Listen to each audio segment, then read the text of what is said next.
productivity, winning strategies, and aligning employer-employee goals. If this sounds like something your business could use more of, then you've come to the right place. The Business Mechanic Show with your host, Vaughn Sigmund. Let Vaughn show you how to develop, improve, and jumpstart your business. So now, please welcome the host of The Business Mechanic, Vaughn Sigmund.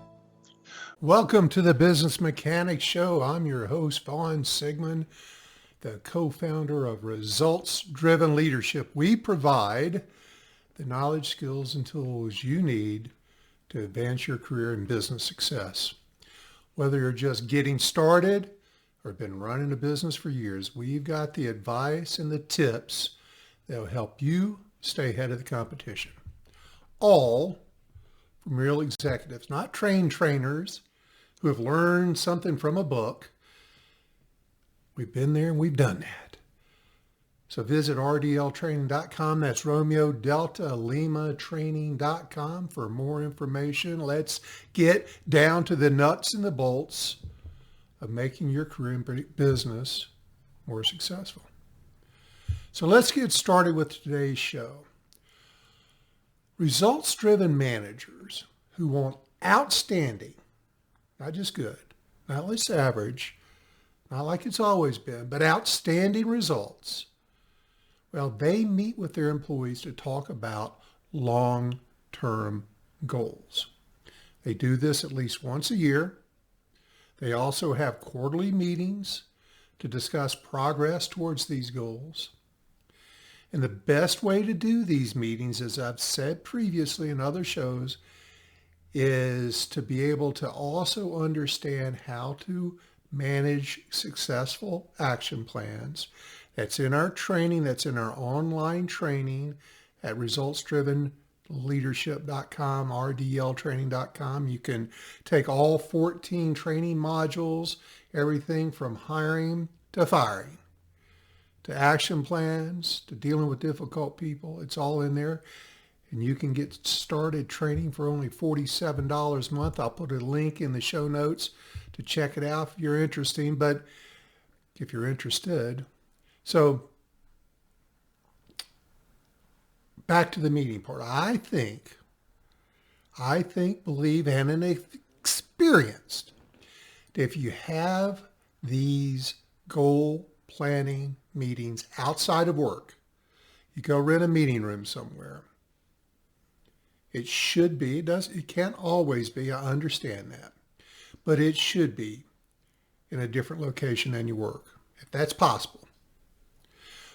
At the very least, you need to make sure there are no interruptions.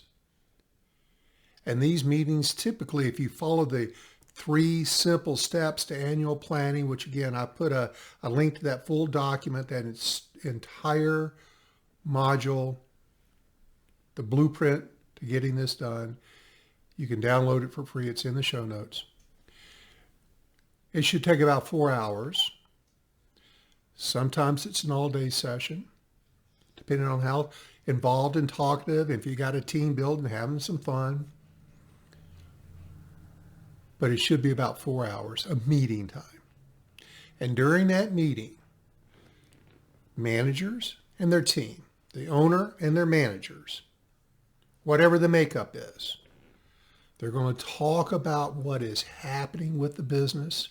And most importantly, for the purposes of planning and improvement and being outstanding, what can be improved? You're going to set new business goals. But here's where often the mistake is made. You want to get your team's help doing this. And listen, back to the meeting room part. You don't have to spend a ton of money on this offsite. But it's got to be focused. It's got to be focused with no interruptions. That kills the deal. During this meeting, you need to focus on goals, the goals that will have the biggest impact on the organization. How do you know that? Well, you go through the 3 steps that I've got in my 3 Simple Steps to Annual Planning guide. And I've covered it in 2 previous podcasts, 2 steps. So this has been a series of programs. And during this show, I'm going to share the third step. Once again, back to the show notes. I put links to the 2 previous shows if you need to go find those. But your team meeting, this team meeting around setting goals, is really the oil that gets it done. It's what's going to help you achieve your company's goals. This group planning session is all about your team and how your team is going to drive the actions that's going to get the results. It's a key leadership dynamic. If you tell them versus you ask them. And you ask yourself, think about this yourself. Are you more likely to do something you're told to do? Or are you more likely to go work hard on something you want to do that you've had some say in? That's a rhetorical question. You know which one it is. So let's talk about the annual goal setting meeting.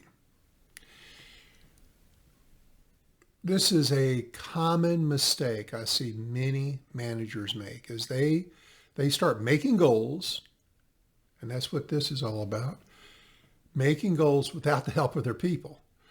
The people who actually have to go do the work. And that, my friends, is not a good idea.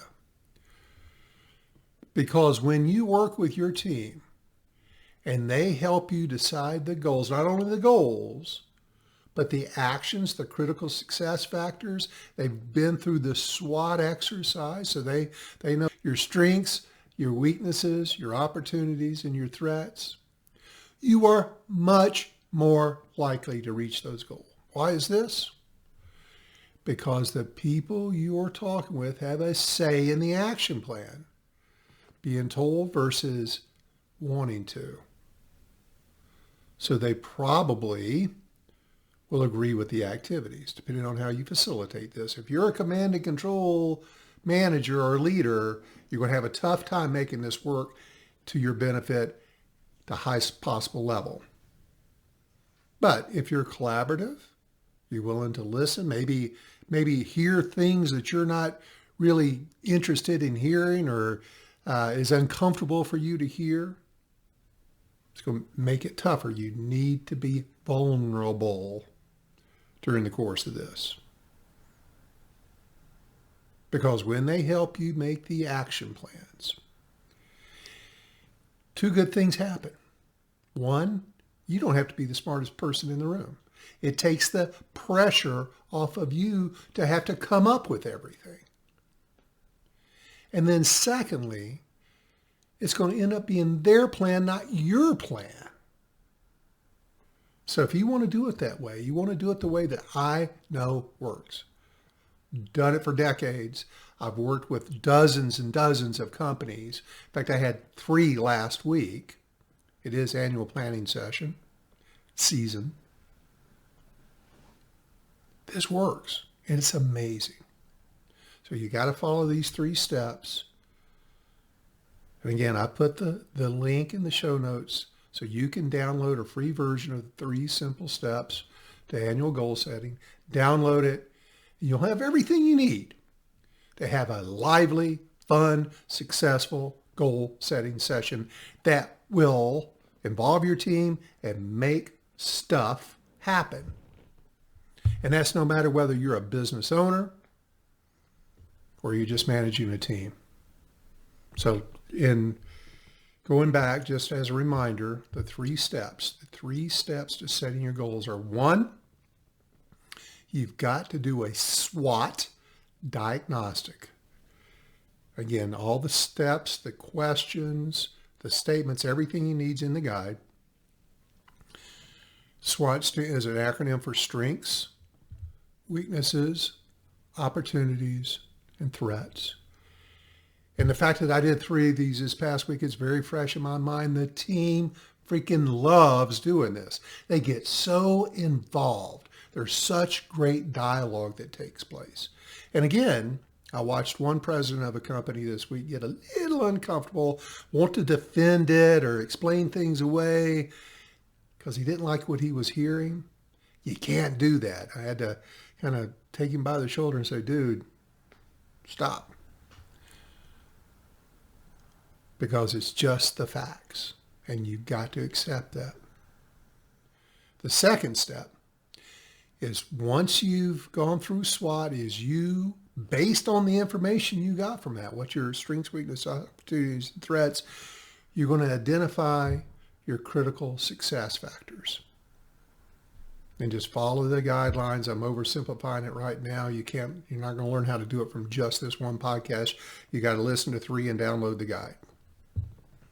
You're going to identify your critical success factors, and then you're going to take that. This is the perfect recipe. You're going to move to the third step, which is to create your strategic goals and actions to utilize your organization's strengths, neutralize any weaknesses, take advantage of all the opportunities are identified, and then be prepared for any threats that are outside of your control. Bingo, bango, here we go. So again, I've covered in the 2 previous podcasts. So it's one, the first one's named SWOT Analysis for Beginners. The second one is Secret to Great Leadership, which it is, Creating Critical Success Factors. Those are sometimes referred to as objectives. I call them critical success factors. That's how I was taught. And again, just use the link, download the damn thing, and you will be glad. If you want to plan and hit your goals and be super successful this year. And today, I'm going to share with you how to achieve more this year with the goal setting tips I'm going to give you today. Many organizations that are not doing very well, they do not take the time to figure out the most important goals, and much less how to go achieve them. They often create goals and start taking action without thinking things through. Do not make this mistake. I've been there and I've done that, and I've got the bruises to show for that. I made that mistake for a very long time until I learned better. And then once I learned, it was like, oh, that was a real game changer for me. So take your time. This is not a rush. Take your time and plan things out to be successful. Now, let me get a little deeper into the goal setting step. Once you finish SWOT and figured out your critical success factors, you're going to start figuring out your goals. The first goal you should focus on is the most important critical success factors. When you're going through that exercise, as I've designed it for you, you're going to prioritize them. So start with the number one priority through the process that I shared with you in the guide and in previous podcasts. You get that from your SWOTs, etc. Now, and before I go too much further, I'm going to go off on a tangent. It's my show. I can do it. Stick with me on this because I think you will pick up some valuable information and maybe change your mind on a few things. So I'm going to go off on my tangent. Every single struggling company or struggling team I've ever come across has some things in common, but for sure they have this one thing in common. The head of the company or the manager of the team has not established clear goals. Other than what may be in their head, nobody knows what we're shooting for, much less talks about it much. They've never really thought about, never considered involving their team members in establishing and creating goals and putting them in writing. And that's the part I want to underline is get it in writing. Once it gets out of your head, it gets churned up into the pool of collective knowledge. it gets prioritized and you start putting it in writing, there's a lot of good things that happen. Let me share some interesting information on how important it is to have it get put into writing, and along with regular follow-ups to determine how things are progressing. There has been a significant body of research that clearly shows that putting goals in writing can and does improve the likelihood of reaching them. Here's why. Writing down a goal makes it more concrete. It's more tangible, which in turn helps increase motivation and focus. Additionally, when goals are written down, it's easier to track the progress, and to hold oneself or hold the team accountable for achieving them. And these studies have shown that people and companies who write down their goals are more likely to achieve them than those who simply think about them. You get that sense of commitment. Things are more salient when they're in writing. In a study, I'll refer to this study, in a study that was published in the Psychology Science magazine, participants who wrote down their goals were 42% more likely to achieve them than those who simply thought about their goals. Writing down goals helps you clarify. It's amazing once it comes out of your head and goes on to paper, how all of a sudden you see this goal so differently, and you can edit it and refine it. But as long as it's tumbling around in that big brain of yours, you don't get that opportunity. And once it gets in writing and you start dialing it in and see how achievable it is, that helps the motivation and focus. So another study from Dr. Gail Matthews, and her study clearly showed that people who wrote down their goals were 61% more likely to achieve those written goals. So somewhere between 42 and 61%, depending on the situation. Those are pretty good odds. You're going to improve your odds of achieving your goal if you simply just put them in writing. Take those odds to Vegas and tell me you wouldn't. Of course you would.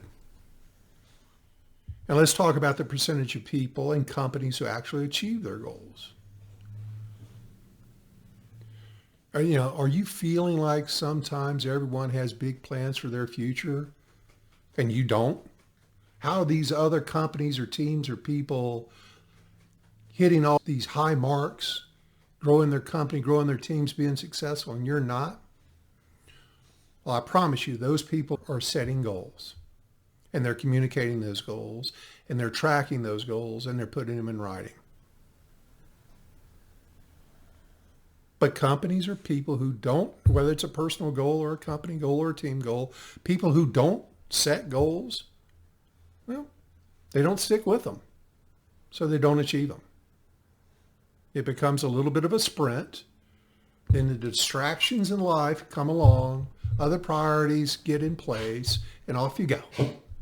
Off you go. In fact, according to Reliable Plant, only 20% of people and companies set goals for themselves. 20%, meaning that 80% don't have any goals other than what's maybe in their head. And when you do all that math and you boil it right down, that means that only 6% of people and companies successfully achieve their goals. So if you're not sold on setting goals, writing them down, think about the fact that you are 10 times more likely to succeed, 10x, if you have goals and you put them in writing, you communicate them, you hold people accountable to them. And get this, fewer than 3% of Americans write down their goals. There is a whole industry out there of self-improvement, and every single one of them will tell you, write down your goal. And even fewer, this is amazing, 1% work on their goals every day. 1% work on their goals every day. They don't review them. They don't rewrite them. That's a part of the training that I share is it's okay to reestablish yourself and go in a different direction. Brian Tracy shares that quite eloquently in some of his material. And note that taking the extra action of just sharing your goals with your team or employees dramatically increases the number that are successful. Sharing your goals with your team is not optional. Not if you plan to achieve them. And you have to have a detailed plan.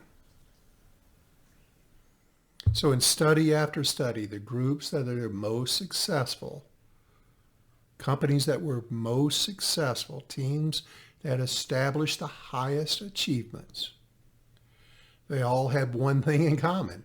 They wrote them and they published them. They shared them and they gave weekly progress to their team. Those people achieved 76% of their goals. I see so many people have goals. They're a little shy for some reason about sharing them. They certainly are not communicating them on a regular basis. They want to only get the data and share it quarterly because they don't think anybody cares. Well, they won't care if you don't share it with them, I promise you. Setting specific and challenging goals. And study after study shows that you're going to get somewhere close to 80% better results. 80%. And this isn't surprising because it is hard to take actions on goals if you're not asking yourself or your team to achieve them. It's so easy to forget about goals you set unless you're discussing them regularly. So, in conclusion of my tangent, thanks for sticking with me this long, but I'm trying to motivate you. If you've not picked up on my opinion so far, it's easier to achieve your goals if you have them written down. This way, you can review them and make sure you are still working on them. What gets talked about gets improved. It's an old saying, but it is 100% true. What gets talked about gets improved. And if you're not talking about it, leaving it up to the universe, folks. Now, I'm off my tangent. We're back to setting goals. First piece of advice is limit the number of goals. It's a mistake that many companies, people often make is choosing too many goals, trying to overtake the world. Because if there's too many goals, you're creating a degree of difficulty of achieving any of them. It just creates confusion. Don't do that. Don't confuse your team. Don't confuse yourself. You can't keep up with that many things. So make sure you don't have too many goals. Don't spread yourself or your resources too thin or the focus too thin. The capacity of your people. You know the resources you have available to you. Measure that in the number of goals. Measure that in the number of goals you establish. And remember that each goal set for your team or organization will need its own plan. The plan to achieve that goal. And working on more than one goal at a time is hard, especially if you haven't practiced this. If you're new to this, start with one. Get better at it. Go to two. Some companies, really expert companies, can handle 5, but 5 is the max. So it's better to start with 1 or 2 until you get really adept at this. Stay focused. Keep your organization and team focused on the goals so that you get the benefit of achieving them. Second, very important thing is your goals must be SMART. The acronym for specific, measurable, achievable, the person responsible, and with clear timelines. Each goal you create needs to be very specific. I'm going to give you a little more detail on this in a sec, so you know when it's done. And it must be something that has a measurement to it. This cannot be subjective. It has to be objective. It has to be measurable. It can't be felt. And the goal should be something that is realistic and achievable. Don't bite off more than you can chew. You want wins out of this, folks. And there needs to be someone responsible. You need a captain, a chair, somebody that is leading the efforts to achieve this goal. And the person you hold accountable to complete it on time, or to communicate back to you what's going on if it's not being achieved, or if it can't be achieved on time. You're not holding the whole team accountable. You're holding this one person who then holds the team accountable. And that is a great developmental opportunity. If you've got somebody you're trying to develop to move to the next level, my friends, y'all, this is the way to do it. Put them in charge of a goal. And then finally, there must be clear timelines for when the goal should be or must be completed. So let me dig into a little more detail. Specific. It's all-encompassing and super important that your goals be specific. So write them down. And let me give you an example of a specific goal. So let's say you want to increase sales. That's a common one. So you should set a goal to increase sales by a certain percentage within a certain amount of time frame. So in this case, the goal is to increase sales by 25% within 3 years. And how are you going to do that? You're going to do that by exporting products to 6 different countries. Let me do that again. You want to increase sales. It's got to be specific, measurable, achievable, a person responsible. And it's got to have a timeline. So you're going to increase sales. The sales team is going to increase sales by 25% within 3 years by exporting products to 6 different countries. That goal is specific in how to achieve sales. Measurable. Got to be measurable. These are your KPI type things or your measurable kind of things. Goals need to be able to be measured so you can track how the goal is working. It's usually tied back to your CSF, critical success factor. And let's say your CSF was reducing production cost, and meaning that the organization wants to spend less money on making products or providing services.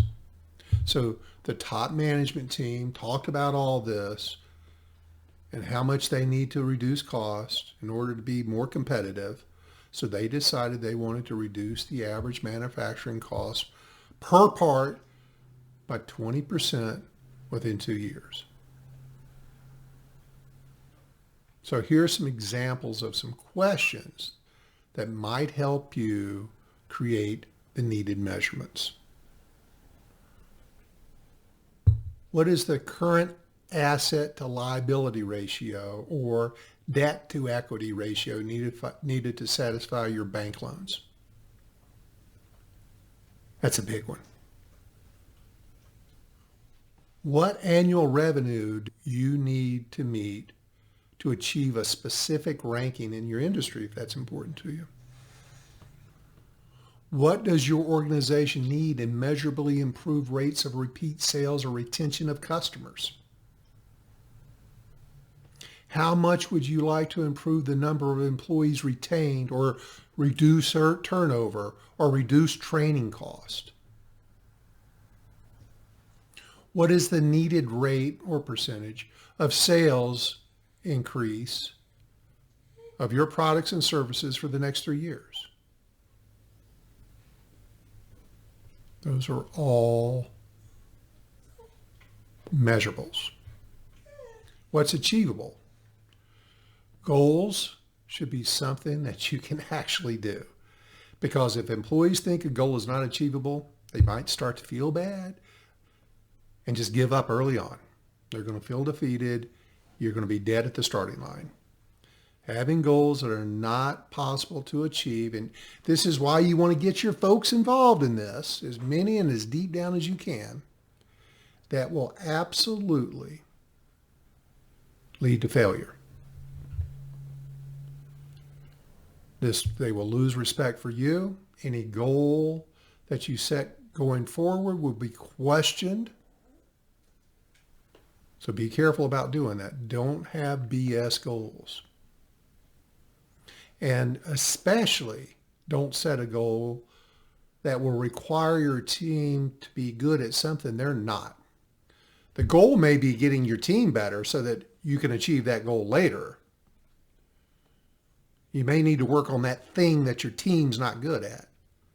Because if you ever want to achieve that goal, you're not going to be successful. You can't build the plane while it's flying. So let me give me an idea of what we're talking about here. This is an IT department. And they were thinking about how they could help their clients in a broader range of areas. And the person in charge of IT said that the people who work for her don't have enough technical training to make real improvements. They don't have the training to expand the offering. And they found that during their SWOT exercise. So the IT director's boss included a strategy for increasing the technological capabilities of their team and gave financial incentives to every IT employee who passed a specific technology course. So she worked on their certifications, paid for those certifications, and then once her team was more technically educated, then they could start expanding their offerings to their clients. And one of the things that always comes up, because I've seen a lot of companies do something like that. In order to pay for the course or the certification, they've got to get a score of at least 80%. Or 50 or 75%. They got to pass the course in order to get paid back for the course. So just an aside. The person responsible. I always like to think about this part of the goal setting and achievement is who's going to do what by when. So the person responsible for achieving the SMART goal is the one who's going to be accountable for making sure the goal is completed within the set time frame. And this person needs to be empowered, authorized to do what is necessary and make the decisions to help achieve that goal. This person responsible for a SMART goal, they may work alone. They may be a committee of one, or they may work with a small team or a larger team. Depends on the goal. What makes sense? You don't have to have multiple people on everything. But this person responsible for the SMART goal must have the skills, the knowledge, the resources, the empowerment, the approval authority needed to complete the goal successfully. And then the T of SMART is timelines. Your goals should be things that you can achieve in a certain amount of time. Now, there's a little bit of rule of thumb on this. Don't set any goals, really long-term goals that can't be achieved in 3 years. 3 years is the max. You usually want to get it done in a year. Sometimes it's in a quarter, but keep it, shorter goals, less than 12 months, are better, my opinion. But sometimes they're going to take longer. But I can tell you, those usually don't work out because most teams or people or companies don't have the sustainment power to stick with it that long. What you might want to do is take a big goal and turn it into multiple smaller goals. So you do it like building blocks to get to where you want to get. Now, this is something I want to make another point here. The importance of timelines. Timelines ties back to Parkinson's law. Parkinson's law.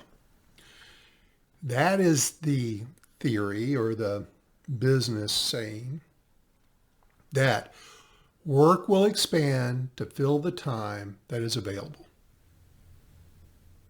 This means that if you have too much time to do something, that something's going to take a long time.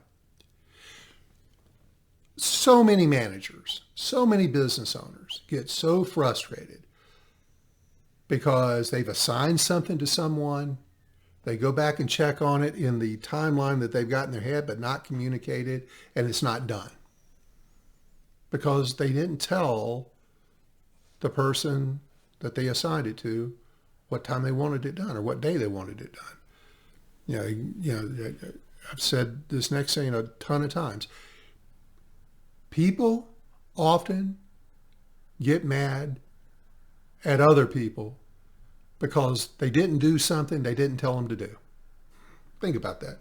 They get mad at someone because they didn't do something that they didn't tell them what to do. This is, you got to tell them what by when. So will you get this report done for me? Yeah. Can you get it done today? Yeah. Okay. Well, if you go at 3 o'clock, that's not the end of the day. But if you say, can you get this report done for me? Yes. I need it by 1 o'clock. Is there any problem getting it done by 1 o'clock?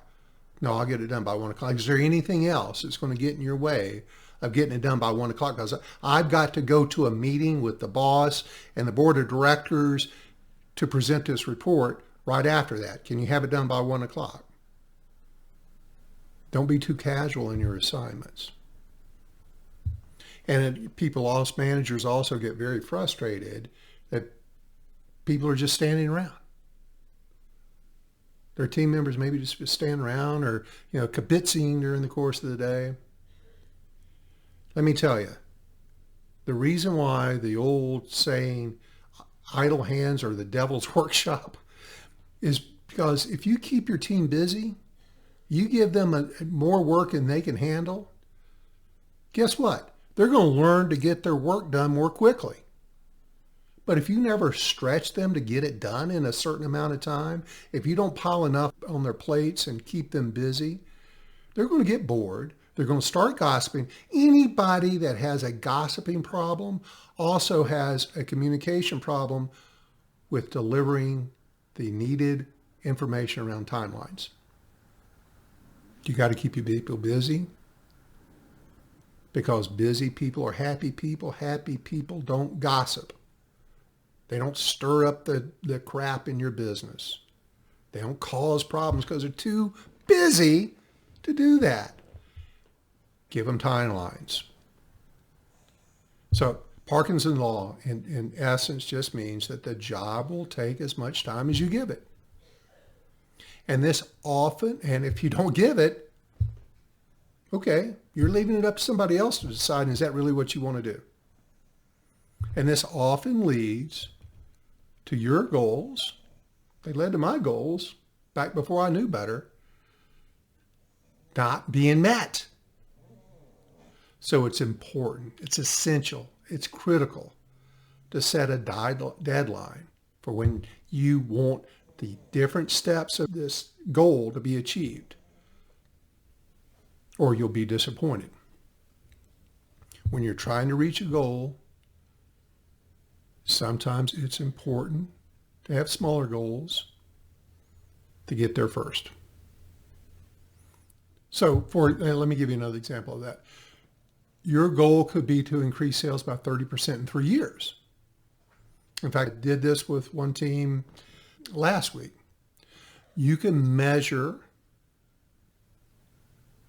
the achievement, the 30% increase, on a 10-year or a 1-year 10% improvement. So the first year, you're going to get 10% improvement. Second year, you're going to get 20% improvement. And so in the second, going into the third year, you're at your 30%. And that's all measurable, and you can see it happening.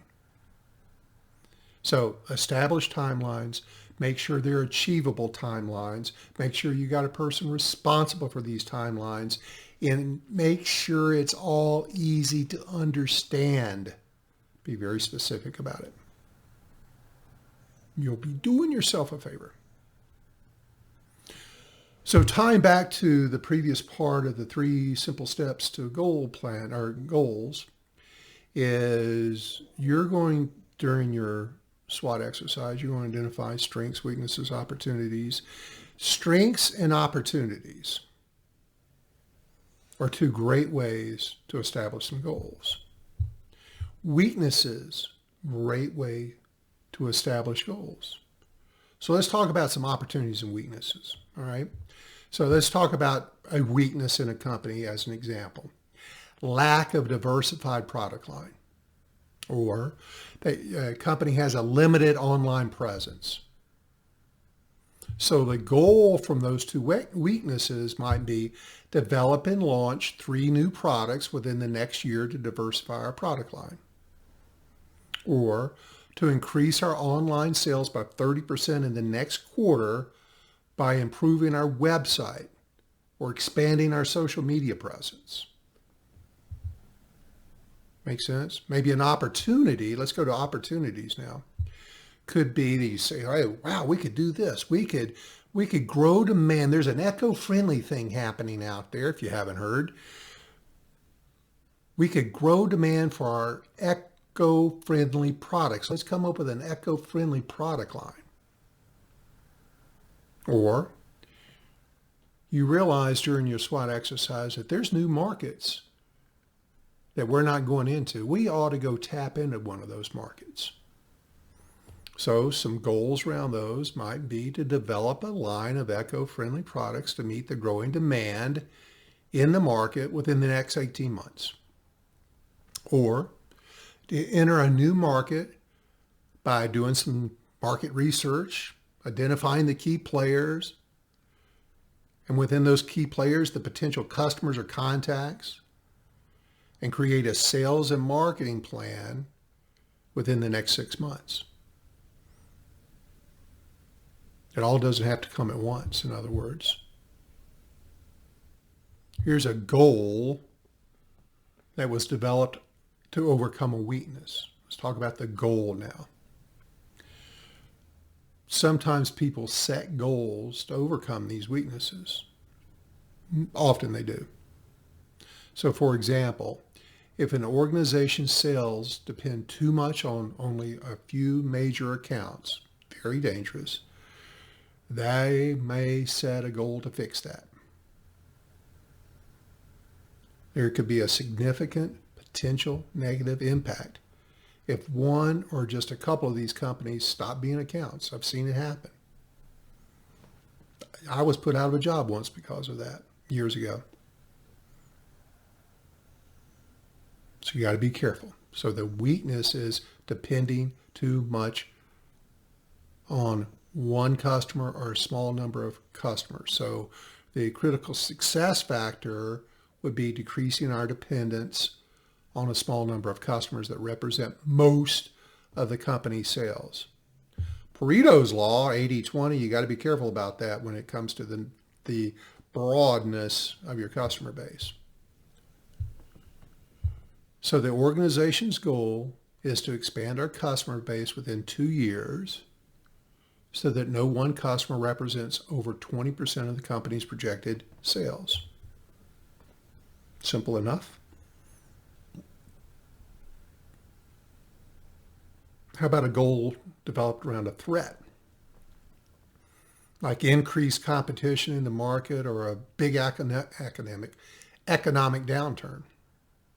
So the goals could sound something like conduct a market analysis to identify our top competitors and develop a plan to differentiate our products and services within the next quarter, or a unique value prop. If we got competitors come along, how are we going to stand out? Are we just going to be Circuit City and let Best Buy take us over? Here's another one. Develop a cost-saving strategy to mitigate the impact of an economic downturn within the next 6 months. So cost savings, waste reductions, you don't want to be talking about cutting cost. Cost-saving strategy, that sounds a whole lot better to your people. Waste reduction, where are we wasting money? And how can we identify and eliminate that waste? Here's another threat. Diversify revenue streams by identifying and targeting new markets for the company's products and services within the next year. Maybe to hang on to our customers, we improve customer service and after-sales support to retain existing customers and attract new ones through referrals. So I think you're getting it. Again, it's all in the guide. Now let's talk about something else, high-risk goals.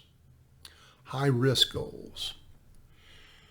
Don't create a goal that is too risky. Some of you high D's on the DISC scale, you are very risk tolerant. Be careful with that, because not everybody on your team is going to buy into what they see as risky. So watch that. Some managers, some business leaders who have been very successful, by the way, they sometimes create these goals that are just in the eyes of the people who have to go get it done, just too risky. Just make sure if you're going to do it, and it's your right to do it, that taking that risk and the potential negative outcome to that risk is worth it. Just be careful with it. So let's conclude this thing. This isn't the most lively of things to do, but it's the most critical thing to do. And I got to tell you, as you get into it and you get better and better at facilitating, these meetings can be a ton of fun. They can be exhausting, but they're a ton of fun. And wrapping things up, many organizations, they don't achieve success because they do not have clear goals. And that's going to result in organizations not being able to weather major challenges, to be honest with themselves, to be vulnerable, and accept that they've got stuff they need to do, that they're not good at everything. Embrace the elephant. Don't avoid your problems. Create goals. They can be innovative, but they must be well thought out. And they should be challenging. But it's going to be worth it. It takes time to create and implement reasonable goals. So be patient with it, especially your first time. It takes time to implement reasonable goals. But the better you and your team get at it, the more likely you are to start achieving the future you want. You and your team, they need to be focused and have a plan. What gets talked about gets improved, communicated. Embrace the obstacles. Be prepared for those. Be patient. You already work hard enough. Let's work smarter. And then you can overcome whatever you need to and be more successful than you've ever dreamed. There will be some difficult parts. There's going to be some detours while you're trying to achieve these goals, but you can overcome these if you and your employees are really committed to achieving goals that have a good chance of success. So that's it, y'all. Thanks for listening today. Please visit my website, rdltraining.com. That's Results Driven Leadership, RDL, Romeo Delta Lima Training.com. Check out all of our services, our training programs. Download the guide that you're looking for on the 3 simple steps, and we will talk to you all next week.